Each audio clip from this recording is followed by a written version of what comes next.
Welcome, curious minds, to the deep dive. Today we're doing something a little different. Mm-hmm. We're not sifting through endless reports or, conflicting studies. Right. Instead, we're embarking on a really intimate journey into a singular, remarkably potent source, the Ballad of the Grandfather's Fire. Picture like the flickering glow of a hearth, the scent of wood smoke, and this resonant voice of an elder weaving a tale. A tale of struggle, courage. Exactly. And the timeless fight for freedom, a narrative passed down through generations. Yeah. This isn't just some old poem. It feels like an ancient testament, Yeah. brimming with hard-won wisdom and these stark warnings. A really powerful narrative designed to, both captivate and instruct. Totally. And our mission for this deep dive is really to unlock the profound layers hidden within this ballad. Okay. We'll explore its vivid, sometimes heartbreaking portrayal of life under systemic oppression. Right. Dissect the critical catalysts that ignite rebellion, examine the fierce, often brutal nature of the struggle itself, and ultimately try to grasp the enduring legacy it aims to impart. It's amazing, isn't it, how a single poetic narrative. It really is. Rich with compelling imagery, powerful rhythm, it can offer such universal insights. Into human courage, the true price of liberty. And the unwavering spirit of a people, Through this memorable sort of narrative lens, we hope we can help you understand these profound concepts. Concepts that resonate far beyond just this one tale. Exactly. Equipping you with maybe a deeper appreciation for the resilience of the human spirit. Absolutely. So prepare yourselves. We're going to pull out the striking imagery, the unexpected details, and those underlying messages that lift this ballad from just a story into, a timeless lesson. One that still speaks to us today. Definitely. It's an immersive experience, almost like you're right there listening to the grandfather's words alongside the child. Yeah. So let's unpack this. The ballad, it immediately plunges us into a world defined by profound hardship. Right, a society living under the crushing weight of tyranny. From its very first lines, it sketches this stark, undeniable reality. What did life truly entail under the tyrant's grip? I mean, beyond just physical hardship. Well, the ballad immerses us straight away in this atmosphere of systemic dehumanization. Dehumanization, how so? It makes it clear that oppression isn't just about control, it's about erasing identity. Okay. The lines, "We are the dust beneath their feet, we ate no bread, no grain, no meat." That's not merely describing hunger. No, it sounds like more than that. It paints a picture of utter degradation. To be dust beneath their feet is, it's to be considered worthless, less than human. Completely dispensable. Exactly. And this immediate stripping away of basic sustenance. It's a masterstroke, really. It shows us how tyranny's first conquest is often the spirit. Reducing people to an almost subhuman state. Maybe even before any physical chains are applied. Precisely. And it wasn't just physical deprivation you mentioned. Beyond the stark lack of food and comfort, what was the deeper psychological and emotional toll the grandfather reveals? How does he convey that crushing of their spirits? Right, exactly. The ballad goes on, "Our voices hushed, our backs were sore, their lash had written on us lore." Their lash had written on us lore. That's chilling. It is, and it's not just a record of physical suffering. The sore back, the lash, the voices hushed signifies this profound suppression of identity. Of self-expression. Yeah, a silencing that extends to their very being.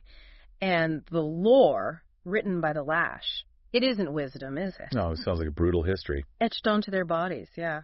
A constant, painful reminder of their subjugation. But there's a flicker there, too, isn't there? You mentioned defiant. There is. A palpable sense of suppressed rage when it says they spat at such yet dared not speak. Okay. This reveals that while their spirit wasn't entirely extinguished, their fear was just this powerful, ever-present restraint. Creating a deep internal conflict. Exactly. It really makes you grasp the psychological foundation of oppression. That's incredibly powerful, this internal conflict, this suppressed rage bubbling just beneath the surface of enforced silence. Now, the ballad also introduces some other figures, those who seem to operate within this oppressive structure. Yes, not as victims, but something else. Right. It mentions men they called the backwash clan, who bathed the shoulders of the man. And also, those who rubbed the lordly stone for power not their very own. Yeah, what do these figures tell us about the complex nature of power within this society? Well, the Backwash clan and those who rubbed the lordly stone,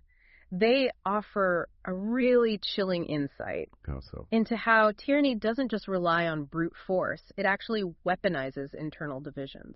And co-ops members of the community. Exactly. These aren't the main oppressors, but collaborators.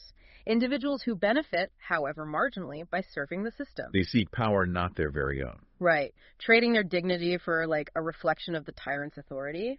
This raises a critical question, I think, about how easily people can become complicit. Even in their own people's suffering. Yes. Creating this layer of internal fracture that really complicates any unified resistance. It's a stark reminder that liberation often means confronting not just the external oppressor, but also those who gain from the existing order. Yeah. So, given such pervasive oppression and this deep-seated fear where every channel of dissent seems choked, how does the ballad describe the pivotal shift from quiet suffering to open rebellion? The spark. Yeah, what was the definitive spark that finally broke this suffocating silence? The ballad marks it as a truly abrupt and dramatic change, almost like the very earth rebels alongside the people. Really? It describes this moment with incredible force. Till one red dawn, the silence broke, the mountain thundered, the valley woke. Wow, the mountain thundered. That's powerful imagery. Isn't it? It's not a gradual shift, it's a sudden seismic awakening. The mountain thundering, the valley waking. It almost evokes like ancient myths where nature gets involved in human events. That's a great point. It does suggest a kind of cosmic, almost primal response, as if the land itself demands justice. Mirroring the people's long-suppressed emotions finally erupting. Exactly. It makes the uprising feel almost universally ordained. That's a fascinating connection. The idea of the natural world resonating with human suffering and rebellion. And this isn't just a loud awakening. It feels like a total repurposing of their entire existence. How does the ballad illustrate that transformation, especially with their everyday tools? Yeah, this transformation of everyday items into symbols of rebellion. It speaks of volumes, doesn't it? About their resourcefulness Yeah. and desperation. Absolutely. The ballad states, the plough was laid, the sickle burned, the forge of wrath and courage turned. So the tools of their servitude are now discarded or actively destroyed. Yeah, the forge of wrath. It's not for making weapons in the usual sense. Right. It's for forging courage itself, channeling collective anger into this unwavering resolve. It underscores that sometimes the most potent weapons aren't manufactured arms. But the deep-seated grievances, yeah. And the sheer unyielding will to survive and achieve justice. Their fight wasn't based on conventional weaponry. No. As the ballad notes, we raise no sword of tempered steel, but hunger's cry and justice real. A battle born of fundamental human needs and moral outrage. Exactly. It kind of makes you wonder, what everyday things in our lives would we repurpose if our core values were threatened? That's a powerful reflection. Yeah. But okay, even with such resolve, and knowing the tyrant's pervasive control, how did they even manage to communicate and organize this uprising? Right, coordination seems impossible. How did they do it when every official channel would have been closed to them? This brings up a really critical point about the ingenuity of communication when overt channels are suppressed. Okay. The ballad provides this beautiful and telling description of these, like, clandestine networks. What does it say? The rivers carried secret calls, the owls bore news through midnight halls, and in the forest drums did roll like heartbeats of a waking soul. Wow. That's beautiful poetry, but it sounds like more than that. It is. These lines aren't just poetic flourishes. They symbolize the vital, unseen threads that connected individuals and communities. The rivers, the owls, the drums. They represent a sophisticated, almost organic intelligence network, allowing the movement to grow and spread beyond the tyrant's watchful eye. It really emphasizes the power of hidden networks and symbolic signals. In igniting and sustaining movements for change, yeah.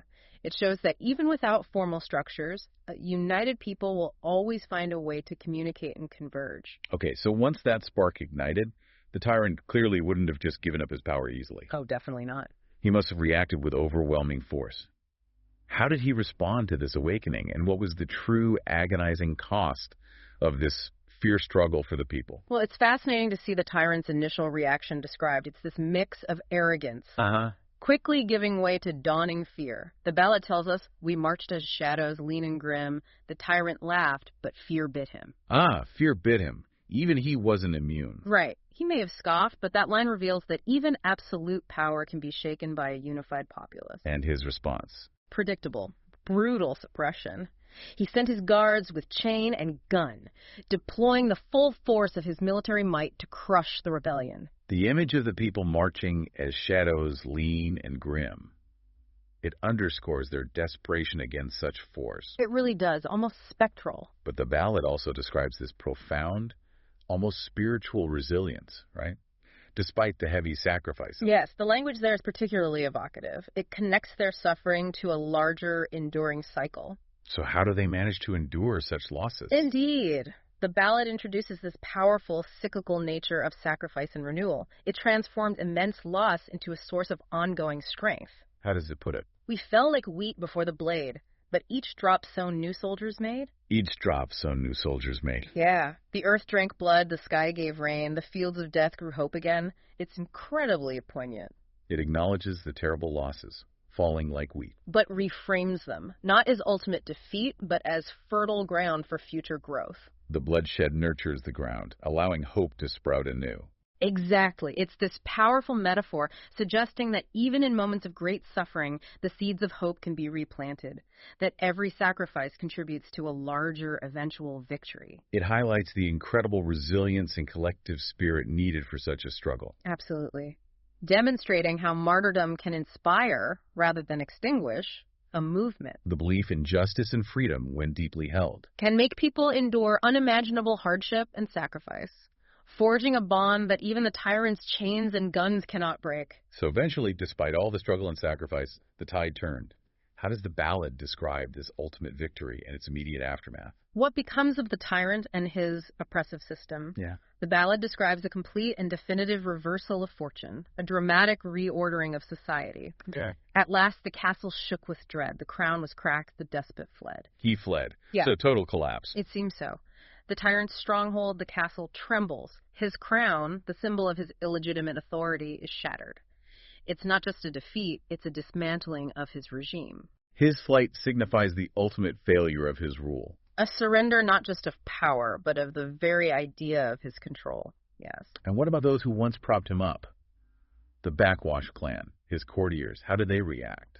And, more importantly, what becomes the new order for the liberated people. Right. The change is absolute, according to the ballad, permeating every level.